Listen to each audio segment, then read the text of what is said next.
प्यारे विद्यार्थियों, सत श्री अकाल। मैं प्रेम कुमार मित्तल, प्रिंसीपल सरकारी सीनियर सैकेंडरी स्कूल ਝੁੰਬਾ, ਜ਼ਿਲ੍ਹਾ ਬਠਿੰਡਾ। मैं अज तुहाडे नाल एक बहुत ही अहम विषय ते गल करांगा। मेरा अज दा विषा जो है वह बहुत ही अहम इसलिए है क्योंकि वह तुहाडी निजी जिंदगी नाल संबंधित है। जिंदगी परमात्मा दी बख्शी हुई एक नेमत है जो सानू बड़े ही भागां नाल मिलदी है। पर असी अपनी जिंदगी बारे की जानते हाँ? जिंदगी जो है बहुत अहम इसलिए है क्योंकि इस विच उतार अते चढ़ाव जिहड़े आउंदे ने उन्हां बारे असी बार बार अपने आप नूं वक्खरियां वक्खरियां अवस्थावां विच पाउंदे हां। पर जे साडी अप्रोच, जे साडा एटीट्यूड कुछ विलक्षण है तां असी हर सिचुएशन विच एक अपॉर्चुनिटी जो साडे सामने है उस नूं वधिया तरीके नाल खिड़े मत्थे लै के अपना काम जिहड़ा है वधिया तरीके नाल कर सकदे हां। पर सब तो पहला ज़रूरी है कि असी कित्थों शुरू करिए। इसलिए मैं जो अज बोलन लई विषा लिया वो है ईमानदारी। बेसिकली जे पता होवे ईमानदारी की चीज़ है तां असी इस विषय बारे इत्थों शुरू करांगे कि ईमानदारी है की। जदों असी इस नूं देखना है तां ईमानदारी एक चंगा गुण है। वो गुण जो एक व्यक्ति दे सारे किरदारां नूं किसी भी समाज विच, संस्था विच प्रभावित करता है। ये उस व्यक्ति दे आचरण का एक अनिखड़वां हिस्सा है क्योंकि आचरण जो है वो व्यक्ति दे सफल या असफल होने लई जिम्मेवार हुंदा है। जे आचरण निरपक्ष होवे, स्पष्ट होवे तां उस व्यक्ति दे सफल होने दे चांसेस बहुत ज़्यादा वध जांदे ने। इसलिए सानू ईमानदार होना चाहिए है। ईमानदारी भरोसेयोगता का एक पैरामीटर है। जे असी ईमानदार हाँ तां असी भरोसेयोग हाँ। साडे ते उही व्यक्ति भरोसा करेगा जो सानू बतौर ईमानदार व्यक्ति जानता है। इसलिए असी कोशिश करनी है कि असी अपनी जिंदगी विच अपने आप तो शुरू करते हुए ईमानदार बनना सीखिए। ईमानदार बनना सीखण लई सब तो पहला ये देखना चाहिए है कि ईमानदार क्यों बनीए। ਤਾਂ ईमानदार क्यों बनन ਲਈ ਅਸੀਂ ਇਹ ਦੇਖਾਂਗੇ कि निजी जीवन ਅਤੇ समाज ਦੋਨਾਂ ਵਿੱਚ ईमानदारी जो है ਲਾਹੇਵੰਦ है। जो व्यक्ति ईमानदार ਹਨ ਉਹ व्यक्ति हर हालत ਵਿੱਚ अपनी जीवन ਵਿੱਚ अपनी यात्रा ਵਿੱਚ सफल ਹੁੰਦੇ ਹਨ। सफलता प्राप्त ਕਰਨ ਲਈ ईमानदारी ਦਾ ਹੋਣਾ बहुत अहम है। ईमानदारी विकास ਅਤੇ ਵਾਧੇ ਲਈ भी अहम है क्योंकि उस व्यक्ति का विकास, उस व्यक्ति के जीवन विच वाधा होएगा जो निरपक्ष तौर पर, स्पष्ट तौर पर ईमानदार होके अपने आले दुआले विच, अपने परिवार विच, अपने समाज विच, अपनी संस्था विच विचरेगा। तो ईमानदारी एक इहो जिहा गुण है जिहड़ा बाकी सारे गुणां नूं होर भी वधिया तरीके नाल निखार के पेश करता है। तो असीं ये सोचना है कि असीं ईमानदार किवें बन सकते हाँ। ईमानदार बनन लई सानू पहला ये देखना होवेगा कि असी ईमानदार किस पद्धर तक दे हाँ। ईमानदार होना, ईमानदारी का महत्व, ये चीज़ां साडे वास्ते इसे लिए जरूरी ने क्योंकि ये साडे आचरण का हिस्सा है।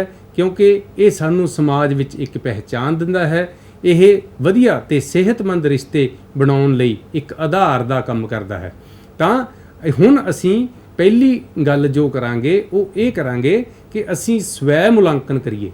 ये देखिए कि मैं कितना ईमानदार हाँ। मैं तुहानू एक गल पुछनी चाहांगा कि अज तुहाडे विचों किन्ने बच्चे सवेर का नाश्ता करके आए हैं।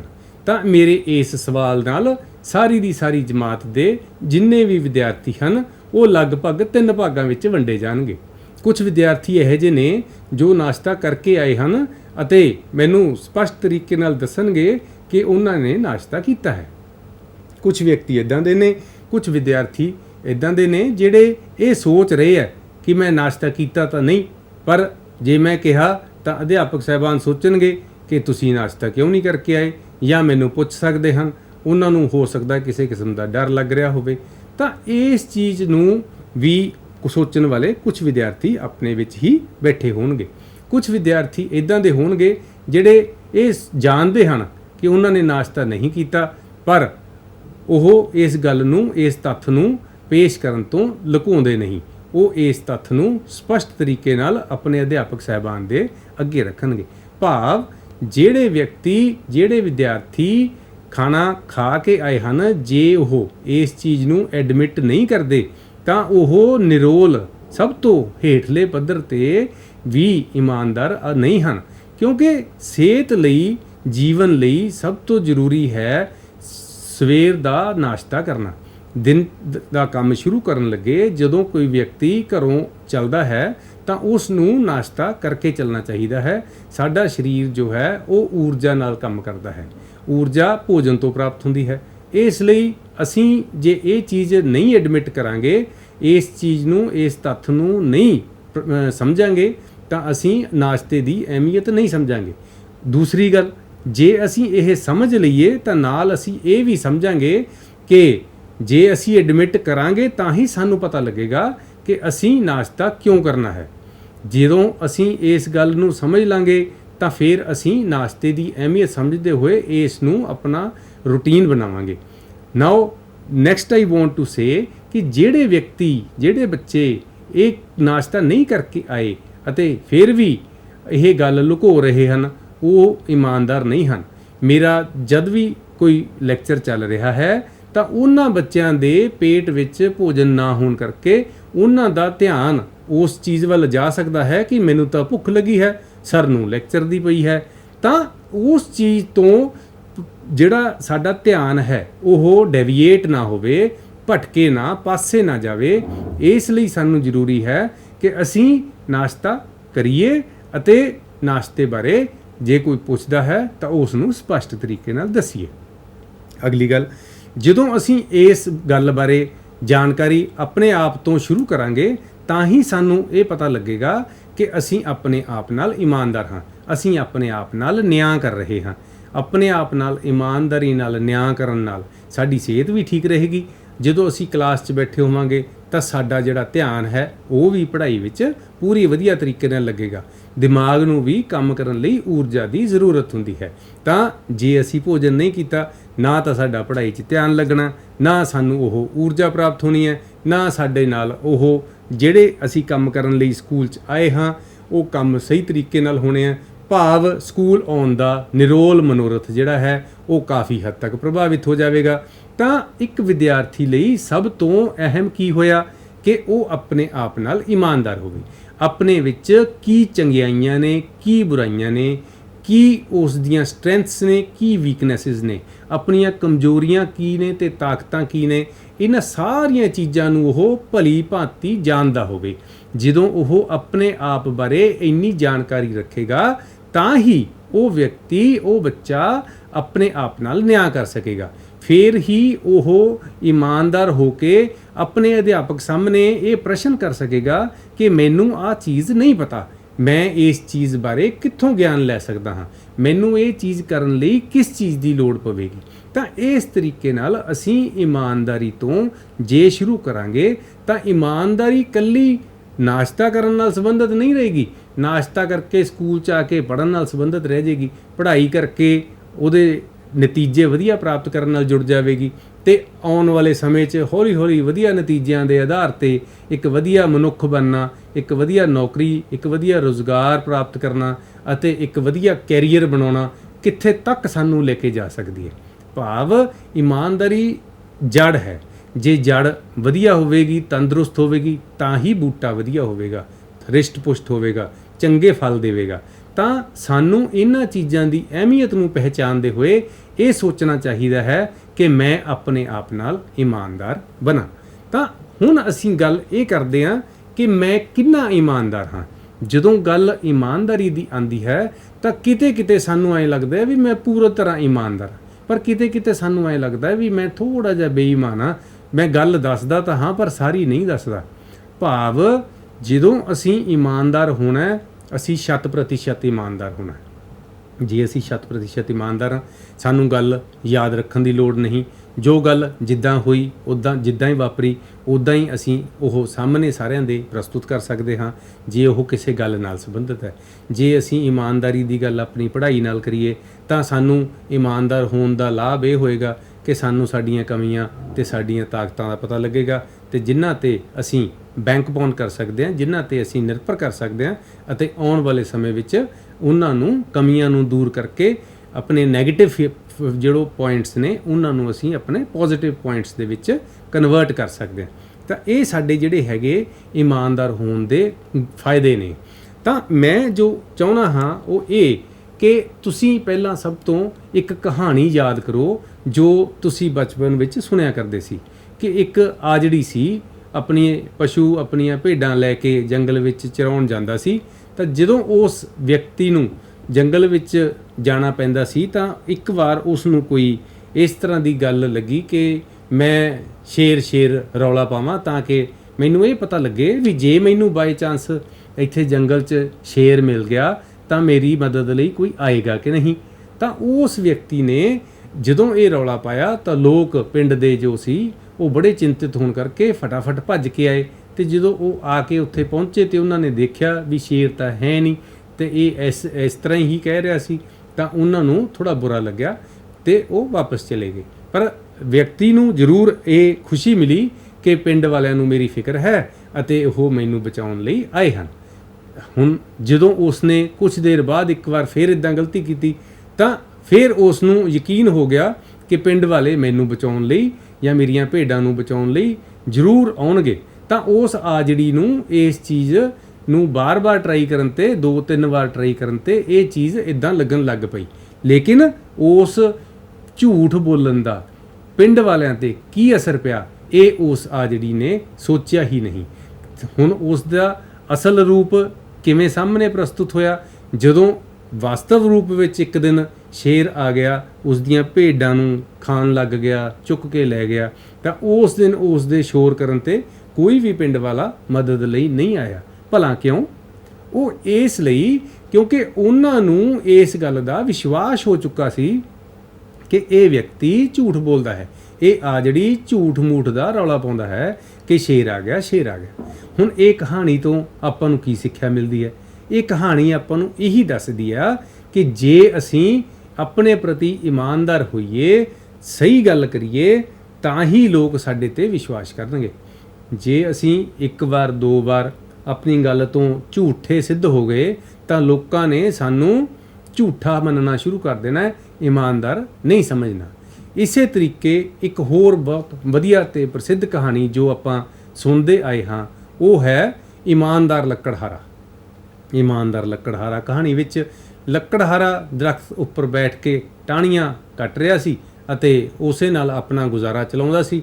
ਬਹੁਤ ਗਰੀਬ ਲੱਕੜਹਾਰਾ ਸੀ ਜਿਸ ਕੋਲ ਇੱਕੋ ਕੁਲਹਾੜਾ ਸੀ ਤੇ ਕੁਦਰਤੀ ਉਸ ਦਿਨ ਲੱਕੜਾਂ ਕੱਟਦੇ ਉਸ ਦਾ ਕੁਹਾੜਾ ਨਦੀ 'ਚ ਡਿੱਗ ਪਿਆ। ਤਾਂ ਉਹ ਨਦੀ ਕਿਨਾਰੇ ਬੈਠ ਕੇ ਰੋਣ ਲੱਗ ਗਿਆ। ਤਾਂ ਉਸ ਨੂੰ ਰੋਂਦੇ ਦੇਖ ਕੇ ਕੋਲੋਂ ਲੰਘਦੇ ਰਾਜੇ ਨੇ ਉਹ ਰੁਕ ਕੇ ਉਸ ਨੂੰ ਪੁੱਛਿਆ ਕਿ ਤੂੰ ਰੋ ਕਿਉਂ ਰਿਹਾ ਹੈ, ਕੀ ਗੱਲ ਹੋ ਗਈ? ਤਾਂ ਉਸ ਵਿਅਕਤੀ ਨੇ ਉਸ ਨੂੰ ਰਾਜੇ ਨੂੰ ਆਪਣੀ ਵਿਅਥਾ ਸੁਣਾਈ ਕਿ ਮੈਂ ਬਹੁਤ ਗਰੀਬ ਹਾਂ, ਮੇਰੇ ਕੋਲ ਇੱਕੋ ਕੁਹਾੜਾ ਹੈ ਤੇ ਮੇਰੇ ਕੁਹਾੜੇ ਦਾ ਹੱਥਾ ਜੋ ਹੈ ਉਹ ਮੈਥੋਂ ਲੱਕੜਾਂ ਵੱਢਦੇ ਹੋਏ ਛੁੱਟ ਗਿਆ, ਜਿਸ ਕਰਕੇ ਮੇਰਾ ਕੁਹਾੜਾ ਨਦੀ 'ਚ ਡਿੱਗ ਪਿਆ। ਹੁਣ ਮੇਰੇ ਕੋਲ ਤਾਂ ਪੈਸੇ ਵੀ ਨਹੀਂ ਜਿਹਦੇ ਨਾਲ ਮੈਂ ਹੋਰ ਕੁਹਾੜਾ ਲਿਆਵਾਂ। ਤਾਂ ਰਾਜੇ ਦੇ ਨਾਲ ਇੱਕ ਸ਼ਾਹੀ ਗੋਤਾਖੋਰ ਸੀ। ਤਾਂ ਸ਼ਾਹੀ ਗੋਤਾਖੋਰ ਨੂੰ ਰਾਜੇ ਨੇ ਹੁਕਮ ਦਿੱਤਾ ਕਿ ਜਾਓ ਇਸ ਦਾ ਕੁਹਾੜਾ ਲੱਭ ਕੇ ਲਿਆਓ। ਗੋਤਾਖੋਰ ਪਾਣੀ ਵਿੱਚ ਗਿਆ, ਨਦੀ ਵਿੱਚੋਂ ਇੱਕ ਸੋਨੇ ਦਾ ਕੁਹਾੜਾ ਲਿਆਇਆ। ਸੋਨੇ ਦਾ ਕੁਹਾੜਾ ਜਦੋਂ ਉਸ ਗੋਤਾਖੋਰ ਨੇ ਉਸ ਲੱਕੜਹਾਰੇ ਨੂੰ ਪੇਸ਼ ਕੀਤਾ ਤਾਂ ਲੱਕੜਹਾਰਾ ਦੋਵੇਂ ਹੱਥ ਜੋੜ ਕੇ ਕਹਿਣ ਲੱਗਾ ਕਿ ਮਾਲਿਕ ਇਹ ਮੇਰਾ ਕੁਹਾੜਾ ਨਹੀਂ ਹੈ, ਮੇਰਾ ਕੁਹਾੜਾ ਤਾਂ ਹੋਰ ਹੈ, ਉਹ ਤਾਂ ਲੋਹੇ ਦਾ ਸੀ। ਤਾਂ ਗੋਤਾਖੋਰ ਵਾਪਸ ਚਲਾ ਗਿਆ। ਦੁਬਾਰਾ ਜਾ ਕੇ ਉਸਨੇ ਇੱਕ ਹੋਰ ਕੁਹਾੜਾ ਕੱਢਿਆ ਨਦੀ ਵਿੱਚੋਂ। ਉਹ ਕੁਹਾੜਾ ਜੋ ਸੀ ਚਾਂਦੀ ਦਾ ਸੀ। ਤਾਂ ਚਾਂਦੀ ਦਾ ਕੁਹਾੜਾ ਵੀ ਇਸੇ ਤਰ੍ਹਾਂ ਹੀ ਦੇਖ ਕੇ ਲੱਕੜਹਾਰੇ ਨੇ ਉਸ ਨੂੰ ਲੈਣ ਤੋਂ ਇਨਕਾਰ ਕਰ ਦਿੱਤਾ ਕਿਉਂਕਿ ਉਹ ਉਸ ਦਾ ਕੁਹਾੜਾ ਨਹੀਂ ਸੀ। ਗੋਤਾਖੋਰ ਫਿਰ ਤੀਸਰੀ ਵਾਰ ਨਦੀ ਵਿੱਚ ਗਿਆ ਅਤੇ ਉੱਥੋਂ ਉਹ ਲੱਕੜ ਦਾ ਕੁਹਾੜਾ ਲੈ ਕੇ ਆਇਆ, ਲੋਹੇ ਦਾ ਕੁਹਾੜਾ ਲੈ ਕੇ ਆਇਆ ਜੋ ਵਾਸਤਵ ਵਿੱਚ ਉਸ ਲੱਕੜਹਾਰੇ ਦਾ ਸੀ। ਤਾਂ ਉਸ ਨੂੰ ਦੇਖ ਕੇ ਉਸ ਦੇ ਮਨ ਵਿੱਚ ਬਹੁਤ ਪ੍ਰਸੰਨਤਾ ਹੋਈ, ਬਹੁਤ ਖੁਸ਼ੀ ਹੋਈ। ਉਹ ਹੱਸ ਕੇ ਖੁਸ਼ ਹੋ ਕੇ ਗੋਤਾਖੋਰ ਨੂੰ ਕਹਿੰਦਾ ਕਿ ਹਾਂ ਇਹੀ ਮੇਰਾ ਕੁਹਾੜਾ ਹੈ। ਤਾਂ ਉਸ ਵਿਅਕਤੀ ਨੇ ਤਿੰਨੇ ਕੁਹਾੜਿਆਂ ਵਿੱਚੋਂ ਆਪਣਾ ਕੁਹਾੜਾ ਪਛਾਣ ਕੇ ਲਿਆ ਇਸ ਚੀਜ਼ ਬਾਰੇ ਰਾਜੇ ਨੇ ਸਾਰੀ ਦੀ ਸਾਰੀ ਜੋ ਘਟਨਾ ਵਾਪਰੀ ਉਹ ਦੇਖੀ ਤੇ ਰਾਜੇ ਨੂੰ ਉਸ ਵਿਅਕਤੀ ਦੇ ਇਮਾਨਦਾਰੀ ਤੇ ਇੰਨੀ ਕੁ ਪ੍ਰਸੰਨਤਾ ਹੋਈ, ਇੰਨੀ ਕੁ ਖੁਸ਼ੀ ਹੋਈ ਕਿ ਰਾਜੇ ਨੇ ਸੋਨੇ ਅਤੇ ਚਾਂਦੀ ਦੇ ਕੁਹਾੜੇ ਵੀ ਉਸ ਲੱਕੜਹਾਰੇ ਨੂੰ ਇਨਾਮ ਵਜੋਂ ਦੇ ਦਿੱਤੇ। ਭਾਵ ਅਸੀਂ ਦੋ ਕਿਸਮ ਦੀਆਂ ਕਹਾਣੀਆਂ ਸੁਣੀਆਂ। ਇੱਕ ਜਿਹ ਵਿਅਕਤੀ ਇਮਾਨਦਾਰ ਨਹੀਂ ਤੇ ਉਸ ਦਾ ਨੁਕਸਾਨ ਹੋਇਆ। ਨੁਕਸਾਨ ਕੀ ਹੋਇਆ ਕਿ ਸ਼ੇਰ ਆ ਕੇ ਉਸ ਦੀ ਭੇਡ ਲੈ ਗਿਆ ਤੇ ਸ਼ੇਰ ਉਸ ਨੂੰ ਵੀ ਖਾ ਸਕਦਾ ਸੀ, ਉਸ ਨੂੰ ਵੀ ਮਾਰ ਸਕਦਾ ਸੀ। ਉਸ ਦੀ ਜਾਨ ਬਚ ਗਈ, ਲੇਕਿਨ ਉਸ ਦਾ ਨੁਕਸਾਨ ਜ਼ਰੂਰ ਹੋਇਆ ਕਿਉਂਕਿ ਉਹਨੇ ਇਮਾਨਦਾਰੀ ਦਾ ਸਾਥ ਨਹੀਂ ਲਿਆ, ਇਮਾਨਦਾਰੀ ਦਾ ਪੱਲਾ ਨਹੀਂ ਫੜਿਆ। ਤੇ ਦੂਸਰੀ ਕਹਾਣੀ ਜਿਸ ਵਿੱਚ ਵਿਅਕਤੀ ਗਰੀਬ ਹੋਣ ਦੇ ਬਾਵਜੂਦ ਮਿਹਨਤ ਕਰਕੇ ਆਪਣਾ ਗੁਜ਼ਾਰਾ ਕਰਦਾ ਸੀ ਅਤੇ ਆਪਣੇ ਗੁਜ਼ਾਰੇ ਦੇ ਨਾਲ ਨਾਲ ਆਪਣੀ ਇਮਾਨਦਾਰੀ ਨੂੰ ਵੀ ਹਮੇਸ਼ਾ ਬਣਾਈ ਰੱਖਦਾ ਸੀ, ਤਾਂ ਉਸ ਵਿਅਕਤੀ ਤੇ ਖੁਸ਼ ਹੋ ਕੇ ਰਾਜੇ ਨੇ ਉਸ ਨੂੰ ਉਸ ਦੇ ਦੋਵੇਂ ਆਪਣੇ ਕੁਹਾੜੇ ਤੋਂ ਇਲਾਵਾ ਸੋਨੇ ਅਤੇ ਚਾਂਦੀ ਦੇ ਕੁਹਾੜੇ ਵੀ ਉਸ ਨੂੰ ਇਨਾਮ ਵਜੋਂ ਦਿੱਤੇ। ਭਾਵ ਇਹ ਹੈ ਕਿ ਇਮਾਨਦਾਰੀ ਭਾਵੇਂ ਬਹੁਤ ਛੋਟਾ ਜਿਹਾ ਗੁਣ ਲੱਗਦਾ ਹੈ, ਇਮਾਨਦਾਰੀ ਬਹੁਤ ਔਖਾ ਗੁਣ ਹੈ। ਇਸ ਨੂੰ ਅਸੀਂ ਕਿਤੇ ਆਰਾਮ ਨਾਲ ਇੰਨੇ ਸੌਖੇ ਤਰੀਕਿਆਂ ਪ੍ਰਾਪਤ ਨਹੀਂ ਕਰ ਸਕਦੇ। ਇਮਾਨਦਾਰੀ ਪ੍ਰਾਪਤ ਕਰਨ ਲਈ ਸਾਨੂੰ ਮੁੱਢ ਤੋਂ ਛੋਟੀਆਂ-ਛੋਟੀਆਂ ਗੱਲਾਂ ਤੋਂ ਸ਼ੁਰੂ ਕਰਨਾ ਪਵੇਗਾ, ਤਾਂ ਇਮਾਨਦਾਰੀ ਸਾਡੇ ਆਚਰਣ ਦਾ ਇੱਕ ਹਿੱਸਾ ਬਣੇਗੀ। ਫਿਰ ਅਸੀਂ ਜਦੋਂ ਇਸ ਵਿੱਚ ਕਾਮਯਾਬ ਹੋ ਗਏ ਤਾਂ ਇਮਾਨਦਾਰੀ ਸਾਡੀ ਹਰ ਗੱਲ, ਹਰ ਕੰਮ ਦੇ ਵਿੱਚ ਆਪਣੇ ਆਪ ਝਲਕ ਜਾਏਗੀ, ਨਜ਼ਰ ਆਏਗੀ। ਤਾਂ ਇਸ ਤਰ੍ਹਾਂ ਅਸੀਂ ਇਹਨਾਂ ਚੀਜ਼ਾਂ ਬਾਰੇ ਜਾਣਨਾ ਚਾਹੀਦਾ ਸਾਨੂੰ ਕਿ ਅਸੀਂ ਕਿੱਦਾਂ ਇਹ ਕੰਮ ਕਰ ਸਕਦੇ ਹਾਂ, ਆਪਣੇ ਵਿੱਚ ਇਮਾਨਦਾਰੀ ਲਿਆ ਸਕਦੇ ਹਾਂ। ਸਭ ਤੋਂ ਇਮਾਨਦਾਰ ਕੌਣ? ਜੇ ਹੁਣ ਆਪਾਂ ਜਮਾਤ ਵਿੱਚ ਇੱਕ ਕਿਰਿਆ ਕਰੀਏ ਤੇ ਕਿਰਿਆ ਦੇ ਵਿੱਚ ਮੈਂ ਤੁਹਾਨੂੰ ਇਹ ਕਹਾਂ ਕਿ ਤੁਸੀਂ ਸੋਚੋ ਕਿ ਤੁਹਾਡੀ ਜ਼ਿੰਦਗੀ ਵਿੱਚ ਸਭ ਤੋਂ ਇਮਾਨਦਾਰ ਵਿਅਕਤੀ ਕੌਣ ਹੈ, ਤਾਂ ਤੁਸੀਂ ਸੋਚੋਗੇ ਕਿ ਉਹ ਵਿਅਕਤੀ ਹੋ ਸਕਦਾ ਹੈ, ਉਹ ਆਦਮੀ ਹੋ ਸਕਦਾ ਹੈ, ਉਹ ਰਿਸ਼ਤੇਦਾਰ ਹੋ ਸਕਦਾ ਹੈ। ਤਾਂ ਇਹਨਾਂ ਵਿੱਚੋਂ ਕੋਈ ਇੱਕ ਵਿਅਕਤੀ ਇਹਨਾਂ ਸਾਰਿਆਂ ਚੋਂ ਉੱਭਰ ਕੇ ਤੁਹਾਡੇ ਦਿਮਾਗ ਵਿੱਚ ਸਭ ਤੋਂ ਉੱਪਰ ਆ ਜਾਏਗਾ। ਉਸ ਵਿਅਕਤੀ ਬਾਰੇ ਤੁਸੀਂ ਇਹ ਰਾਏ ਰੱਖਦੇ ਹੋ ਕਿ ਉਹ ਵਿਅਕਤੀ ਬੜਾ ਹੀ ਇਮਾਨਦਾਰ ਹੈ। ਉਹ ਵਿਅਕਤੀ ਕੋਈ ਕੰਮਕਾਰ ਕਰਦਾ ਹੋ ਸਕਦਾ ਹੈ, ਕੋਈ ਨੌਕਰੀ ਕਰਦਾ ਹੋ ਸਕਦਾ ਹੈ, ਕੋਈ ਛੋਟੇ ਪੇਸ਼ੇ 'ਤੇ ਹੋ ਸਕਦਾ ਹੈ, ਕਿਸੇ ਦੇ ਘਰ ਨਿਯੁਕਤ ਹੋ ਸਕਦਾ ਹੈ ਕਿਸੇ ਗੱਲਬਾਤ 'ਚ। ਤਾਂ ਭਾਵ ਉਹ ਭਾਵੇਂ ਕਿਸੇ ਕਿਸਮ ਦਾ ਕੋਈ ਵੀ ਕੰਮ ਕਰਦਾ ਹੋਵੇ, ਪਰ ਉਸ ਵਿੱਚ ਜੋ ਇਮਾਨਦਾਰੀ ਹੈ ਉਹ ਉਸ ਨੂੰ ਤੁਹਾਡੇ ਦਿਮਾਗ ਵਿੱਚ ਲੈ ਕੇ ਆਈ ਹੈ। ਤਾਂ ਹੁਣ ਅਸੀਂ ਇਹ ਗੱਲ ਕਰੀਏ ਕਿ ਉਸ ਵਿਅਕਤੀ ਬਾਰੇ ਤੁਸੀਂ ਇੱਕ ਕਾਗਜ਼ ਲੈ ਕੇ ਉਸ ਉੱਪਰ ਕੋਈ ਸਕੈਚ, ਕੋਈ ਪੋਸਟਰ, ਕੋਈ ਚਿੱਤਰ ਇਸ ਤਰ੍ਹਾਂ ਦਾ ਬਣਾਉਣਾ ਹੈ ਜੋ ਉਸ ਵਿਅਕਤੀ ਦੇ ਕੰਮ ਨੂੰ, ਗੁਣ ਨੂੰ ਕਾਗਜ਼ ਤੇ ਪੇਸ਼ ਕਰ ਸਕਦਾ ਹੋਵੇ। ਤਾਂ ਜਦੋਂ ਤੁਸੀਂ ਇਹ ਕਿਰਿਆ ਇੱਥੇ ਕਲਾਸ ਵਿੱਚ ਜਾਂ ਆਪਣੇ ਘਰ ਵਿੱਚ ਕਰੋਗੇ ਤਾਂ ਤੁਹਾਨੂੰ ਕਰਦੇ ਹੋਏ ਪਤਾ ਲੱਗੇਗਾ ਕਿ ਉਸ ਦੀ ਇਮਾਨਦਾਰੀ ਉਸ ਦੀ ਕਿਸ ਗੱਲ ਤੋਂ ਝਲਕਦੀ ਹੈ। ਤਾਂ ਇਮਾਨਦਾਰੀ ਬਾਰੇ ਅਸੀਂ ਉਸ ਵਿਅਕਤੀ ਦਾ ਚਰਿੱਤਰ ਚਿੱਤਰਨ ਕਰਦੇ ਹੋਏ ਉਸ ਦੀ ਕੋਈ ਖੂਬੀ ਜਿਹੜੀ ਹੈ ਉਹ ਚਾਰਟ ਦੇ ਉੱਪਰ ਕਿਸੇ ਸਕੈਚ ਜਾਂ ਪੋਸਟਰ ਜਾਂ ਕੋਲਾਜ ਦੇ ਰੂਪ ਵਿੱਚ ਪ੍ਰਸਤੁਤ ਕਰਾਂਗੇ। ਤਾਂ ਜਦੋਂ ਤੁਸੀਂ ਸਾਰੇ ਬੱਚੇ ਇਹ ਕਰ ਲਓਗੇ ਤਾਂ ਉਸ ਤੋਂ ਬਾਅਦ ਜੇ ਅਸੀਂ ਕਲਾਸ ਵਿੱਚ ਇਹਨਾਂ ਬਾਰੇ ਗੱਲ ਕਰੀਏ ਤਾਂ ਤੁਸੀਂ ਹੈਰਾਨ ਹੋਵੋਗੇ ਦੇਖ ਕੇ ਕਿ ਕੋਈ ਦੋ ਬੱਚਿਆਂ ਦੀ ਜੋ ਡਰਾਇੰਗ ਹੈ, ਜੋ ਚਿੱਤਰ ਹੈ, ਜੋ ਪੋਸਟਰ ਹੈ ਉਹ ਇੱਕੋ ਕਿਸਮ ਦੇ ਨਹੀਂ ਹੋਣਗੇ। ਉਹਨਾਂ ਦਾ ਕੀ ਕਾਰਨ ਹੈ? ਉਹਨਾਂ ਦਾ ਕਾਰਨ ਇਹ ਹੈ ਕਿ ਹਰ ਇੱਕ ਜੋ ਵਿਦਿਆਰਥੀ ਹੈ ਉਹ ਵਿਲੱਖਣ ਹੈ, ਉਸ ਦੀ ਸੋਚ ਡਿਫਰੈਂਟ ਹੈ, ਯੂਨੀਕ ਹੈ। ਹਰ ਇੱਕ ਵਿਅਕਤੀ, ਹਰ ਇੱਕ ਬੱਚਾ ਇੱਕ ਵੱਖਰੇ ਕਿਸਮ ਨਾਲ ਸੋਚਦਾ ਹੈ। ਤਾਂ ਕਿਸ ਗੱਲ ਤੋਂ ਕੌਣ ਵਿਅਕਤੀ ਕਿਸ ਤਰ੍ਹਾਂ ਦਾ ਕੰਮ ਕਰਦਾ ਹੋਇਆ ਉਸ ਬੱਚੇ ਨੂੰ ਇਮਾਨਦਾਰ ਲੱਗਿਆ, ਇਹ ਇੱਕ ਬੱਚੇ ਤੋਂ ਦੂਜੇ ਬੱਚੇ ਤੱਕ ਡਿਫਰੈਂਟ ਹੈ, ਭਿੰਨ ਹੈ। ਇਸ ਲਈ ਜੋ ਤੁਸੀਂ ਉਹਨਾਂ ਵਿਅਕਤੀਆਂ ਬਾਰੇ ਸੋਚ ਕੇ ਕੋਲਾਜ ਜਾਂ ਪੋਸਟਰ ਬਣਾਓਗੇ, ਉਹ ਕੋਲਾਜ ਜਾਂ ਪੋਸਟਰ ਜਿਹੜਾ ਹੈ ਉਹ ਡਿਫਰੈਂਟ ਹੋਏਗਾ। ਅਸੀਂ ਇਹਨਾਂ ਵਿਅਕਤੀਆਂ ਦੇ ਕਿਰਦਾਰ, ਇਹਨਾਂ ਦੀਆਂ ਜੀਵਨੀਆਂ, ਇਹਨਾਂ ਦੇ ਕੰਮਕਾਰ ਦੀ ਲਿਸਟ ਵੀ ਬਣਾਵਾਂਗੇ ਕਲਾਸ ਵਿੱਚ ਬਲੈਕ ਬੋਰਡ 'ਤੇ, ਤਾਂ ਕਿ ਅਸੀਂ ਇਹਨਾਂ ਬਾਰੇ ਹੋਰ ਗੱਲਬਾਤ ਕਰ ਸਕੀਏ ਕਿ ਇਹ ਆਪਣੇ ਕੰਮ ਵਿੱਚ ਕਿਸ ਤਰ੍ਹਾਂ ਇਮਾਨਦਾਰੀ ਪ੍ਰਗਟ ਕਰਦੇ ਹਨ, ਦਿਖਾਉਂਦੇ ਹਨ। ਤਾਂ ਇਸ ਕਿਰਿਆ ਤੋਂ, ਇਸ ਰਚਨਾਤਮਕ ਹੁਨਰ ਵਿਧੀ ਤੋਂ ਸਾਨੂੰ ਕੀ ਪਤਾ ਲੱਗੇਗਾ? ਇਸ ਤੋਂ ਸਾਨੂੰ ਇਹ ਪਤਾ ਲੱਗੇਗਾ ਕਿ ਅਸੀਂ ਆਪਣੀ ਜ਼ਿੰਦਗੀ ਵਿੱਚ ਜੇ ਛੋਟੇ-ਛੋਟੇ ਕੰਮਾਂ ਤੋਂ ਇਮਾਨਦਾਰ ਹੋਣਾ ਸਿੱਖੀਏ, ਛੋਟੀਆਂ-ਛੋਟੀਆਂ ਗੱਲਾਂ ਵਿੱਚ ਇਮਾਨਦਾਰੀ ਨੂੰ ਅਪਹੋਲਡ ਕਰੀਏ, ਇਮਾਨਦਾਰੀ ਵਿਅਕਤ ਕਰੀਏ, ਤਾਂ ਸਾਨੂੰ ਹੌਲੀ-ਹੌਲੀ ਜੋ ਇਮਾਨਦਾਰੀ ਦਿਖਾਉਣ ਵਿੱਚ ਸਮੱਸਿਆ ਆਉਂਦੀ ਹੈ ਉਹ ਉਹਨੋਂ ਹਟ ਜਾਏਗੀ ਅਤੇ ਸਾਨੂੰ ਹੌਲੀ-ਹੌਲੀ ਟਾਈਮ ਨਾਲ ਇਹ ਚੀਜ਼ ਬਹੁਤ ਹੀ ਆਸਾਨ ਲੱਗਣ ਲੱਗ ਜਾਏਗੀ। ਕਿਸੇ ਨੇ ਮੈਨੂੰ ਪੁੱਛਿਆ, ਤੁਹਾਨੂੰ ਇਹ ਚੀਜ਼ ਚੰਗੀ ਲੱਗੀ? ਜੇ ਮੈਂ ਇਹ ਸੋਚ ਕੇ ਜਵਾਬ ਦੇਵਾਂ ਕਿ ਜੇ ਮੈਂ ਇਹਨੂੰ ਹਾਂ ਕਿਹਾ ਤਾਂ ਇਹ ਕੀ ਸੋਚੇਗਾ, ਜੇ ਮੈਂ ਇਹਨੂੰ ਨਹੀਂ ਕਿਹਾ ਤਾਂ ਇਹ ਕੀ ਸੋਚੇਗਾ, ਫਿਰ ਮੈਂ ਆਪਣੇ ਪ੍ਰਤੀ ਇਮਾਨਦਾਰ ਨਹੀਂ। ਜੇ ਮੈਨੂੰ ਉਹ ਚੀਜ਼ ਚੰਗੀ ਲੱਗੀ ਤਾਂ ਮੈਂ ਕਹੂੰਗਾ ਹਾਂ ਚੰਗੀ ਲੱਗੀ, ਅਤੇ ਮੈਂ ਨਾਲ ਇਹ ਵੀ ਦੱਸ ਸਕਦਾ ਕਿਉਂਕਿ ਇਸ ਵਿੱਚ ਆਹ ਚੀਜ਼ ਹੈ ਜੋ ਉਸ ਨੂੰ ਬਹੁਤ ਚੰਗਾ ਬਣਾਉਂਦੀ ਹੈ। ਤਾਂ ਦੂਸਰੇ ਪਾਸੇ ਜੇ ਮੈਨੂੰ ਉਹ ਚੀਜ਼ ਨਹੀਂ ਚੰਗੀ ਲੱਗੀ ਤਾਂ ਮੈਂ ਇਹ ਕਹਾਂ ਕਿ ਮੈਨੂੰ ਇਹ ਚੀਜ਼ ਨਹੀਂ ਚੰਗੀ ਲੱਗੀ, ਅਤੇ ਨਾਲ ਹੀ ਇਹ ਵਿਅਕਤ ਕਰਾਂ ਕਿ ਕਿਉਂਕਿ ਇਸ ਵਿੱਚ ਆਹ ਚੀਜ਼ ਹੈ ਜੋ ਮੈਨੂੰ ਅੱਛੀ ਨਹੀਂ ਲੱਗਦੀ, ਇਸ ਕਰਕੇ ਮੈਨੂੰ ਇਹ ਚੀਜ਼ ਚੰਗੀ ਨਹੀਂ ਲੱਗੀ। ਇੱਕ ਵਿਅਕਤੀ ਖੂਨਦਾਨ ਕਰ ਰਿਹਾ ਹੈ ਅਤੇ ਉਸ ਤਸਵੀਰ ਨੂੰ ਦੇਖ ਕੇ ਮੇਰੇ ਚਿਹਰੇ 'ਤੇ ਰੌਣਕ ਆ ਜਾਂਦੀ ਹੈ, ਨੂਰ ਆ ਜਾਂਦਾ ਹੈ, ਕਿਉਂਕਿ ਮੈਨੂੰ ਪਤਾ ਹੈ ਕਿ ਮਨੁੱਖਤਾ ਦੀ ਸੇਵਾ ਜੋ ਅਸੀਂ ਖੂਨ ਦੇ ਕੇ ਕਰ ਸਕਦੇ ਹਾਂ ਉਹ ਸਭ ਤੋਂ ਉੱਤਮ ਸੇਵਾ ਹੈ। ਤਾਂ ਇਹ ਮੈਨੂੰ ਪੋਸਟਰ ਚੰਗਾ ਲੱਗਿਆ, ਜਿਸ ਕਰਕੇ ਮੇਰੇ ਚਿਹਰੇ 'ਤੇ ਉਹ ਪੋਸਟਰ ਦੇਖ ਕੇ ਨੂਰ ਆ ਗਿਆ, ਉਹ ਤਸਵੀਰ ਦੇਖ ਕੇ ਰੌਣਕ ਆ ਗਈ, ਝਮਕ ਆ ਗਈ। ਤਾਂ ਅਸੀਂ ਇਸ ਤਰੀਕੇ ਆਪਣੀ ਖੁਸ਼ੀ, ਆਪਣੀ ਭਾਵਨਾ ਜਿਹੜੀ ਹੈ ਉਹ ਸਹੀ ਤਰੀਕੇ ਨਾਲ ਵਿਅਕਤ ਕਰ ਸਕਦੇ ਹਾਂ ਜੇ ਅਸੀਂ ਇਮਾਨਦਾਰ ਹੋਈਏ। ਦੂਸਰੇ ਪਾਸੇ ਕਿਤੇ ਸੜਕ ਕਿਨਾਰੇ ਜੇ ਕੋਈ ਪੋਸਟਰ ਲੱਗਾ ਹੈ ਜਿੱਥੇ ਕੋਈ ਕਿਸੇ ਕਿਸਮ ਦੇ ਨਸ਼ੇ ਦਾ ਜੋ ਹੈ ਜ਼ਿਕਰ ਕੀਤਾ ਹੋਇਆ ਹੈ, ਤਾਂ ਉਹ ਦੇਖ ਕੇ ਮੈਨੂੰ ਕੁਝ ਅਜੀਬ ਲੱਗਦਾ ਹੈ, ਮੈਨੂੰ ਚੰਗਾ ਨਹੀਂ ਲੱਗਦਾ, ਤਾਂ ਉਹ ਵੀ ਮੇਰੇ ਚਿਹਰੇ 'ਤੇ ਉੱਦਾਂ ਹੀ ਪ੍ਰਤੀਤ ਹੋਵੇਗਾ। ਇਸ ਲਈ ਮੈਂ ਕੀ ਚਾਹੁੰਦਾ ਹਾਂ? ਮੈਂ ਚਾਹੁੰਦਾ ਹਾਂ ਕਿ ਮੈਂ ਆਪਣੇ ਪ੍ਰਤੀ ਇਮਾਨਦਾਰ ਰਹਾਂ। ਤਾਂ ਉਸ ਲਈ ਮੈਂ ਕੋਸ਼ਿਸ਼ ਕਰਾਂਗਾ ਕਿ ਜੋ ਚੀਜ਼ ਦੇਖ ਕੇ ਮੇਰੇ ਚਿਹਰੇ 'ਤੇ ਰੌਣਕ ਆਉਂਦੀ ਹੈ ਤਾਂ ਮੈਂ ਉਹ ਚੀਜ਼ ਨੂੰ ਖੁਸ਼ੀ ਦੇ ਰੂਪ ਵਿੱਚ ਵਿਅਕਤ ਕਰਾਂ, ਕਿਸੇ ਨਾਲ ਸਾਂਝਾ ਕਰਾਂ, ਅਤੇ ਜੋ ਚੀਜ਼ ਮੈਨੂੰ ਚੰਗੀ ਨਹੀਂ ਲੱਗਦੀ ਉਸ ਚੀਜ਼ ਨੂੰ ਦੇਖਣ ਤੋਂ ਗੁਰੇਜ਼ ਵੀ ਕਰਾਂ। ਤਾਂ ਇਸ ਤਰੀਕੇ ਮੈਂ ਆਪਣੀ ਜ਼ਿੰਦਗੀ ਵਿੱਚ ਇਮਾਨਦਾਰੀ ਲਿਆਉਣ ਦੇ ਛੋਟੇ-ਛੋਟੇ ਨੁਕਤੇ ਸਿੱਖ ਲਏ ਹਨ।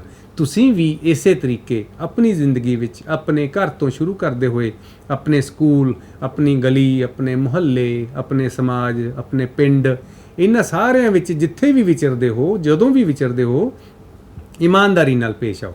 ਭਾਵ ਜੇ ਅਸੀਂ ਇਹ ਚੀਜ਼ ਸਿੱਖਣੀ ਸ਼ੁਰੂ ਕਰ ਲਈਏ ਤਾਂ ਇਹ ਕੁਝ ਕੁ ਦਿਨਾਂ ਦੀ ਖੇਡ ਹੈ, ਤਾਂ ਕੁਝ ਇੱਕ ਦਿਨਾਂ ਵਿੱਚ ਹੀ ਸਾਨੂੰ ਇਹ ਮਹਿਸੂਸ ਹੋਣ ਲੱਗ ਜਾਏਗਾ, ਸਾਨੂੰ ਇਹ ਅੰਦਰੂਨੀ ਖੁਸ਼ੀ ਪ੍ਰਾਪਤ ਹੋਏਗੀ ਕਿ ਅਸੀਂ ਇਮਾਨਦਾਰ ਹੋਣ ਨਾਲ ਕਿੰਨੇ ਰਿਲੈਕਸਡ ਫੀਲ ਕਰਦੇ ਹਾਂ, ਕਿੰਨੇ ਖੁਸ਼ ਮਹਿਸੂਸ ਕਰਦੇ ਹਾਂ। ਇੱਕ ਵਿਅਕਤੀ ਘਰੋਂ ਚੱਲਿਆ, ਸਕੂਲ ਆਇਆ, ਰਸਤੇ 'ਚ ਕਿਤੇ ਕੋਈ ਪੈਸੇ ਡਿੱਗੇ ਪਏ ਸੀ ਜਾਂ ਕਿਸੇ ਮੋਟਰਸਾਈਕਲ ਦੀ ਚਾਬੀ ਡਿੱਗੀ ਪਈ ਸੀ, ਤਾਂ ਉਹ ਵਿਅਕਤੀ ਨੇ ਉਸ ਘਰ ਵਾਲਿਆਂ ਦੇ ਜਿਨ੍ਹਾਂ ਦੇ ਬਾਰ 'ਚ ਪਈ ਸੀ, ਜਿਨ੍ਹਾਂ ਦੇ ਗੇਟ 'ਤੇ ਪਈ ਸੀ, ਉਹਨਾਂ ਨੂੰ ਬੈਲ ਮਾਰ ਕੇ ਪੁੱਛਿਆ ਵੀ ਇਹ ਚਾਬੀ, ਇਹ ਪੈਸੇ ਤੁਹਾਡੇ ਹਨ ਜਾਂ ਨਹੀਂ, ਜਾਂ ਉਹ ਉੱਥੇ ਕਿਸੇ ਨੂੰ ਦੇ ਦਿੱਤੇ ਤਾਂ ਕਿ ਜੇ ਕੋਈ ਪੁੱਛਣ ਆਵੇ ਤਾਂ ਉਸ ਨੂੰ ਦੇ ਦਿੱਤੀ ਜਾਵੇ ਅਤੇ ਸਕੂਲ ਆ ਜਾਵੇ। ਇਸ ਤਰੀਕੇ ਇੱਕ ਘਟਨਾ ਤੁਹਾਡੇ ਨਾਲ ਵਾਪਰ ਸਕਦੀ ਹੈ ਰਸਤੇ 'ਚ ਆਉਂਦੇ ਹੋਏ।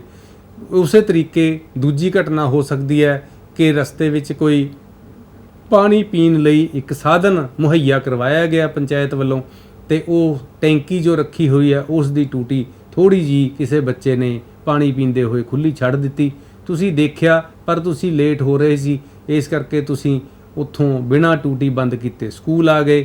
ਤਾਂ ਜਦੋਂ ਤੁਸੀਂ ਸਕੂਲ ਪਹੁੰਚੇ ਅਤੇ ਸਕੂਲ ਵਿੱਚ ਜੇ ਪਹਿਲੇ ਪੀਰੀਅਡ ਵਿੱਚ ਤੁਹਾਨੂੰ ਇਹੀ ਸਵਾਲ ਕੀਤਾ ਜਾਵੇ ਕਿ ਕੌਣ-ਕੌਣ ਬੱਚੇ ਆਪਣੇ ਪ੍ਰਤੀ ਇਮਾਨਦਾਰ ਹਨ, ਕਿਵੇਂ ਵਿਅਕਤ ਕਰੋਗੇ, ਤਾਂ ਆਪਣੇ ਘਰ ਤੋਂ ਸਕੂਲ ਤੱਕ ਦੀ ਯਾਤਰਾ ਨੂੰ ਦੇਖਦੇ ਹੋਏ ਜੇ ਤੁਸੀਂ ਉਹ ਚਾਬੀ, ਉਹ ਪੈਸੇ ਕਿਸੇ ਜ਼ਰੂਰਤਮੰਦ ਦੀ ਜ਼ਰੂਰਤ ਨੂੰ ਧਿਆਨ 'ਚ ਰੱਖਦੇ ਹੋਏ ਸੰਬੰਧਿਤ ਘਰ ਨੂੰ ਜਾਂ ਦੁਕਾਨ ਨੂੰ ਦਿੱਤੇ ਹਨ, ਅਤੇ ਜੇ ਉਹ ਟੂਟੀ ਨਹੀਂ ਬੰਦ ਕੀਤੀ ਤਾਂ ਤੁਸੀਂ ਉਸ ਚੀਜ਼ ਨੂੰ ਸਹੀ ਰੂਪ ਵਿੱਚ ਵਿਅਕਤ ਕਰਨਾ ਹੈ। ਇਹੀ ਅਸੀਂ ਇਮਾਨਦਾਰੀ ਤੋਂ ਸਿੱਖਣਾ ਚਾਹੁੰਦੇ ਹਾਂ। ਇਸੇ ਤਰੀਕੇ ਸਾਡੀ ਇਮਾਨਦਾਰੀ ਹੌਲੀ-ਹੌਲੀ ਸਰੀਰ ਦਾ, ਸਿਹਤ ਦਾ, ਮਨ ਦਾ, ਆਚਰਨ ਦਾ ਇੱਕ ਅਨਿੱਖੜਵਾਂ ਹਿੱਸਾ ਬਣ ਜਾਵੇਗਾ। ਜਦੋਂ ਕੋਈ ਚੀਜ਼ ਸਾਡੇ ਮਨ ਵਿੱਚ, ਸਾਡੇ ਵਿਚਾਰਾਂ ਵਿੱਚ ਇੰਨੀ ਘੁਲ ਮਿਲ ਜਾਂਦੀ ਹੈ ਕਿ ਉਸ ਦਾ ਅਨਿੱਖੜਵਾਂ ਹਿੱਸਾ ਬਣ ਜਾਵੇ, ਤਾਂ ਉਹ ਸਾਡੀ ਵਿਅਕਤਿਤਵ, ਸਾਡੀ ਜੋ ਹੈ ਵਿਅਕਤਿਤਵ ਭਾਵ ਪਰਸਨੈਲਿਟੀ, ਸਾਡੀ ਨਿੱਜੀ ਜ਼ਿੰਦਗੀ ਦਾ ਇੱਕ ਅਨਿੱਖੜਵਾਂ ਹਿੱਸਾ ਬਣ ਜਾਂਦੀ ਹੈ, ਜੋ ਅਸੀਂ ਸਾਰੀ ਉਮਰ ਆਪਣੇ ਨਾਲ ਕੈਰੀ ਕਰਦੇ ਹਾਂ। ਰਾਜਾ ਹਰੀਸ਼ ਚੰਦਰ ਨੂੰ ਜਾਣਦੇ ਹੋਵੋਗੇ ਤੁਸੀਂ, ਉਹਨਾਂ ਦਾ ਨਾਂ ਸੁਣਿਆ ਹੋਵੇਗਾ। ਇਮਾਨਦਾਰੀ ਕਰਕੇ ਬਹੁਤ ਮਸ਼ਹੂਰ ਸਨ। ਵਿਅਕਤੀ ਜੋ ਮਸ਼ਹੂਰ ਹੁੰਦਾ ਹੈ ਉਹ ਕਿਸੇ ਨਾ ਕਿਸੇ ਗੁਣ ਕਾਰਨ ਹੁੰਦਾ ਹੈ। ਮਹਾਰਾਜਾ ਰਣਜੀਤ ਸਿੰਘ ਕਿਸੇ ਵਿਸ਼ੇਸ਼ ਗੁਣ ਕਾਰਨ ਮਹਾਨ ਸਨ। ਇਸ ਤਰੀਕੇ ਨਾਲ ਅਸੀਂ ਇਹਨਾਂ ਗੱਲਾਂ ਬਾਰੇ ਜਿੰਨਾ ਵੱਧ ਚਰਚਾ ਕਰੀਏ ਉਨਾ ਹੀ ਸਾਨੂੰ ਇਹ ਕੰਮ ਸਿੱਖਣਾ, ਸਮਝਣਾ, ਯਾਦ ਰੱਖਣਾ ਸੌਖਾ ਲੱਗੇਗਾ। ਅਗਲੀ ਕਿਰਿਆ ਜੇ ਅਸੀਂ ਕਰੀਏ, ਇੱਕ ਵਧੀਆ ਕਿਰਿਆ ਜੋ ਕਰ ਸਕਦੇ ਹਾਂ ਉਹ ਸਾਡੀ ਇਸੇ ਤਰੀਕੇ ਦੀ ਵਿਦਿਆਰਥੀ ਜੀਵਨ ਦੀ ਹੋ ਸਕਦੀ ਹੈ। ਜਿਵੇਂ ਅੱਜ ਮੈਂ ਤੁਹਾਡੇ ਨਾਲ ਗੱਲ ਕੀਤੀ ਘਰ ਤੋਂ ਸਕੂਲ ਆਉਣ ਦੀ, ਉਸੇ ਤਰੀਕੇ ਇੱਕ ਹੋਰ ਗੱਲ ਹੋ ਸਕਦੀ ਹੈ ਕੋਈ ਕਿਸੇ NSS ਕੈਂਪ ਦੀ, ਜਿੱਥੇ 10 ਬੱਚੇ ਗਏ, ਕਿਸੇ ਨੇ ਕੰਮ ਕੀਤਾ, ਕਿਸੇ ਨੇ ਨਹੀਂ ਕੀਤਾ, ਕਿਸੇ ਨੇ ਥੋੜ੍ਹਾ ਕੀਤਾ। ਤਾਂ ਜਦੋਂ ਅਧਿਆਪਕ ਸਾਹਿਬਾਨ ਤੁਹਾਨੂੰ ਪੁੱਛਣਗੇ ਕਿ ਤੁਸੀਂ ਕੀ ਕੀ ਕੀਤਾ, ਤਾਂ ਉਸ 'ਤੇ ਲਿਖ ਕੇ ਦਿਓ ਇੱਕ ਨੋਟ। ਜੋ ਬੱਚੇ ਇਮਾਨਦਾਰੀ ਨਾਲ ਲਿਖਣਗੇ ਉਹਨਾਂ ਦਾ ਕਿਰਦਾਰ ਉੱਚਾ ਹੋ ਜਾਵੇਗਾ। ਜੋ ਕੰਮ ਨਹੀਂ ਕਰਨਗੇ ਪਰ ਝੂਠ ਮੂਠ ਲਿਖਣਗੇ, ਉਹ ਲਿਖ ਤਾਂ ਦੇਣਗੇ ਪਰ ਉਹਨਾਂ ਦੇ ਮਨ ਵਿੱਚ ਕਿਤੇ ਨਾ ਕਿਤੇ ਇਹ ਰਹੇਗਾ ਕਿ ਮੈਂ ਗਲਤ ਕੰਮ ਕੀਤਾ ਹੈ। ਤਾਂ ਉਹ ਚੀਜ਼ ਸਾਨੂੰ ਜ਼ਿੰਦਗੀ ਭਰ ਕੋਸਦੀ ਰਹਿੰਦੀ ਹੈ, ਸਾਨੂੰ ਤੰਗ ਕਰਦੀ ਹੈ। ਇਸ ਲਈ ਸਾਨੂੰ ਚਾਹੀਦਾ ਕਿ ਅਸੀਂ ਇਹੋ ਜਿਹੀਆਂ ਛੋਟੀਆਂ-ਛੋਟੀਆਂ ਗੱਲਾਂ ਤੋਂ ਇਮਾਨਦਾਰ ਹੋਣਾ ਸਿੱਖੀਏ। ਇਸ ਤਰੀਕੇ ਨਾਲ ਅਸੀਂ ਆਪਣੀ ਜ਼ਿੰਦਗੀ ਦਾ ਇੱਕ ਅਨਿੱਖੜਵਾਂ ਹਿੱਸਾ ਇਮਾਨਦਾਰੀ ਨੂੰ ਬਣਾ ਸਕਦੇ ਹਾਂ। ਅਗਲੀ ਗੱਲ ਜੋ ਆਪਾਂ ਕਰਾਂਗੇ ਉਹ ਹੈ ਕਿ ਜਦੋਂ ਅਸੀਂ ਇਸ ਚੀਜ਼ ਨੂੰ ਸਿੱਖ ਲਿਆ, ਅਸੀਂ ਇਸ ਨੂੰ ਆਪਣੇ ਆਚਰਣ ਦਾ ਇੱਕ ਹਿੱਸਾ ਬਣਾ ਲਿਆ, ਤਾਂ ਅਸੀਂ ਰੋਜ਼ ਕਿਸੇ ਨਾ ਕਿਸੇ ਗੱਲ 'ਤੇ ਇਸ ਚੀਜ਼ ਨੂੰ ਵਿਅਕਤ ਕਰਨਾ ਹੈ। ਛੋਟੇ ਬੱਚਿਆਂ ਨਾਲ ਡਿਸਕਸ ਕਰਨਾ ਹੈ, ਵੱਡਿਆਂ ਤੋਂ ਇਸ ਬਾਰੇ ਪ੍ਰਸ਼ਨ ਪੁੱਛਣੇ ਹੈ। ਤਾਂ ਇਹ ਚੀਜ਼ਾਂ ਸਾਡੇ ਇਮਾਨਦਾਰ ਹੋਣ ਬਾਰੇ ਲੋਕਾਂ ਨੂੰ ਪਤਾ ਲੱਗਣਗੀਆਂ। ਜੇ ਸਾਡੇ ਕਿਤੇ ਵਿਚਾਰ ਕਿਸੇ ਨਾਲ ਮਤਭੇਦ ਨੇ ਤਾਂ ਸਾਨੂੰ ਉਹ ਵੀ ਉੱਥੇ ਜਿਹੜੇ ਹੈ ਡਿਫਰੈਂਸਿਸ ਦੂਰ ਕਰਨ 'ਚ ਹੈਲਪ ਹੋਏਗੀ। ਸਾਨੂੰ ਜਦੋਂ ਕਿਸੇ ਨਾਲ ਅਸੀਂ ਡਿਸਕਸ ਕਰਾਂਗੇ ਤਾਂ ਸਾਨੂੰ ਆਪਣੀਆਂ ਹੋਰ ਕਮੀਆਂ ਬਾਰੇ ਵੀ ਪਤਾ ਲੱਗ ਸਕਦਾ ਹੈ। ਅਸੀਂ ਕਿਸੇ ਨੂੰ ਉਹਦੀਆਂ ਕਮੀਆਂ ਦਾ ਅਹਿਸਾਸ ਕਰਾ ਸਕਦੇ ਹਾਂ। ਇੱਕ ਵਧੀਆ ਹੈਲਦੀ ਕਨਵਰਸੇਸ਼ਨ ਨਾਲ, ਇੱਕ ਵਧੀਆ ਜਿਹੜੀ ਹੈ ਗੱਲਬਾਤ ਨਾਲ ਇਹੋ ਜਿਹੀਆਂ ਬਹੁਤ ਸਾਰੀਆਂ ਸਮੱਸਿਆਵਾਂ ਜਿਹੜੀਆਂ ਉਹ ਸਾਡੀ ਜ਼ਿੰਦਗੀ ਤੋਂ ਪਾਸੇ ਹੋ ਜਾਣਗੀਆਂ। ਨਕਾਰਾਤਮਕ ਅਪਰੋਚ ਤੋਂ ਅਸੀਂ ਨੈਗੇਟਿਵ ਅਪਰੋਚ ਤੋਂ ਅਸੀਂ ਪੋਜ਼ਿਟਿਵ ਅਪਰੋਚ ਵੱਲ, ਸਕਾਰਾਤਮਕ ਸੋਚ ਵੱਲ ਵਧਾਂਗੇ।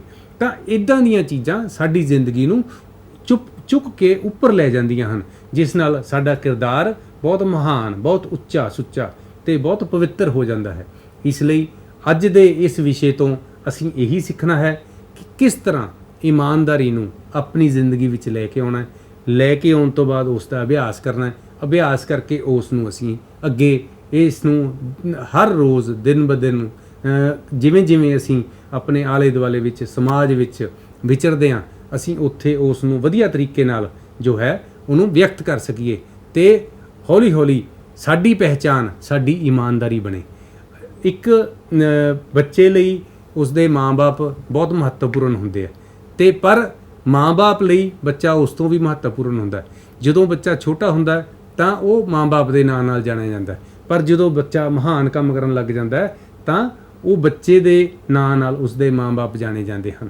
ਇਸ ਤਰੀਕੇ ਸਾਨੂੰ ਹੌਲੀ ਹੌਲੀ ਇਸ ਗੁਣ ਨੂੰ ਆਪਣੇ ਆਪ ਵਿੱਚ ਸਮਾ ਕੇ ਮਹਾਨ ਬਣਨ ਲਈ ਇੱਦਾਂ ਦੇ ਗੁਣ, ਇੱਦਾਂ ਦੇ ਕੰਮ ਕਰਨੇ ਚਾਹੀਦੇ ਹਨ ਜੋ ਸਾਨੂੰ ਸਾਡੀ ਲਾਈਫ ਨੂੰ ਹੋਰ ਉੱਪਰ ਚੁੱਕਣ ਅਤੇ ਸਾਨੂੰ ਜ਼ਿੰਦਗੀ ਵਿੱਚ ਸਫਲਤਾ ਦੇ ਨੇੜੇ, ਇੱਕ ਵਧੀਆ ਰੁਜ਼ਗਾਰ ਦੇ ਨੇੜੇ, ਇੱਕ ਵਧੀਆ ਪ੍ਰੋਫੈਸ਼ਨ ਦੇ ਵਿੱਚ, ਇੱਕ ਵਧੀਆ ਸੈਟਿਸਫਾਈਡ ਲਾਈਫ ਲੀਡ ਕਰਨ ਵਿੱਚ ਮਦਦ ਕਰਨ। ਮੇਰਾ ਅੱਜ ਦਾ ਜੋ ਵਿਸ਼ਾ ਸੀ ਉਹ ਇਹੀ ਸੀ। ਹੁਣ ਮੈਂ ਚਾਹੁੰਦਾ ਕਿ ਤੁਸੀਂ ਇਹਨਾਂ ਚੀਜ਼ਾਂ ਬਾਰੇ ਆਪਣੀ ਜ਼ਿੰਦਗੀ ਵਿੱਚ ਡੇਲੀ ਕੁਛ ਨਾ ਕੁਛ ਡਿਸਕਸ਼ਨ ਕਰੋ, ਅਤੇ ਜਿੱਥੇ ਵੀ ਜਿੰਨੀ ਕੁ ਵੀ, ਚਾਹੇ ਉਹ ਛੋਟੀ ਹੈ ਚਾਹੇ ਉਹ ਜ਼ਿਆਦਾ ਹੈ, ਤਾਂ ਉਹਨਾਂ ਗੱਲਾਂ ਵਿੱਚ ਇਮਾਨਦਾਰੀ ਦੀ ਝਲਕ ਆਵੇ। ਇੱਦਾਂ ਦੇ ਪ੍ਰਯਤਨ ਲਗਾਤਾਰ ਕਰਦੇ ਰਹੋ। ਬਹੁਤ ਬਹੁਤ ਧੰਨਵਾਦ।